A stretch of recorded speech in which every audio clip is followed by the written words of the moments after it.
On May 15th, 2026, together with the whole church and the choir of saints, we celebrate Saint Isidore of Seville. In the heart of medieval Spain, around the year 1080, a humble man was born who would one day become one of the most beloved saints of the Catholic Church, Saint Isidore the Farmer. He was not a king, not a warrior, not a scholar.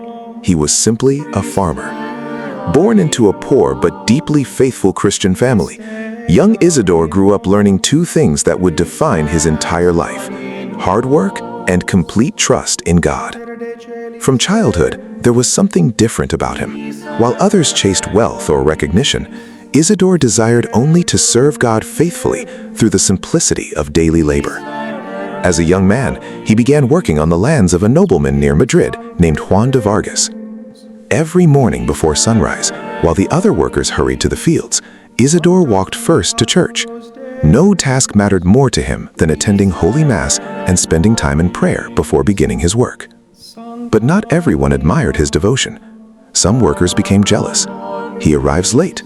He spends too much time praying. He works less than the rest of us. Eventually, they complained to the landowner, accusing Isidore of laziness. Wanting to discover the truth for himself, Juan de Vargas secretly went to the fields to spy on the farmer, and what he witnessed would change everything. While Saint Isidore was kneeling in prayer, two radiant angels were guiding the oxen and plowing the fields in his place. The nobleman stood frozen in awe. At that moment, he understood a truth the world often forgets.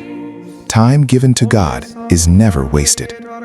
Soon, stories of Isidore's holiness spread throughout the countryside. Although he was poor, he constantly shared what little he had with the hungry and the needy. He never ignored those who suffered. One winter day, while carrying sacks of grain to the mill, Isidore noticed starving birds sitting on snow-covered branches. Moved with compassion, he poured a large portion of the wheat onto the frozen ground so the birds could eat. A companion mocked him immediately. "You're wasting food. There won't be enough left for us." But when they reached the mill, the sack was still full. And after the grain was ground, there was even more flour than expected.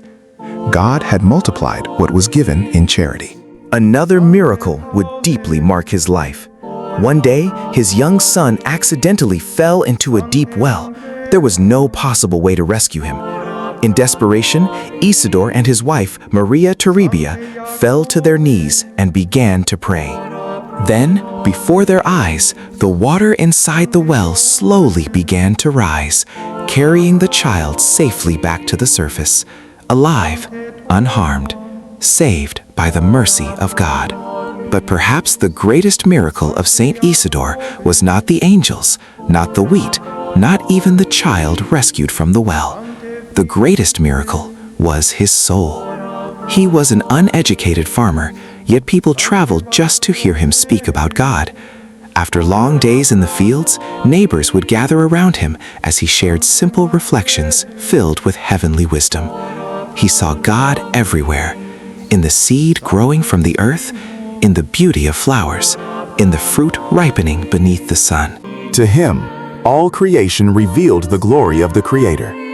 Saint Isidore died peacefully in the year 1172, after a lifetime of prayer, humility, charity, and faithful work.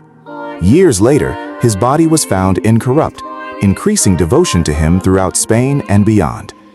In 1622, he was canonized by Pope Gregory XV, alongside great saints such as Saint Teresa of Avila, Saint Ignatius of Loyola, and Saint Philip Neri. Today, Saint Isidore the Farmer is honored as the patron saint of farmers, laborers, rural families, and all those who seek holiness through ordinary work.